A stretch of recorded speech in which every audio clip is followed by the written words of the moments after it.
ભાઈ ફોર્મની ચકાસણી હતી તેમાં બીજેપી તમારી સામે કાંઈક વાંધા રજૂ કર્યા હતા.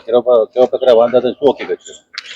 ભારતીય જનતા પાર્ટીએ મેં જે ફોર્મ રજૂ કરેલું એમાં ઓબીસીનો દાખલો રજૂ કરેલો, એ દાખલો ખોટો છે એવા વાંધા એ લોકોએ રજૂ કરેલા, જેની અંદર ચૂંટણી નિરીક્ષક સાહેબે એમના વાંધા પહેલા એવું કીધું કે ભાઈ તમે જે આ વાંધા લ્યો છો એ સાબિત તમે કરો.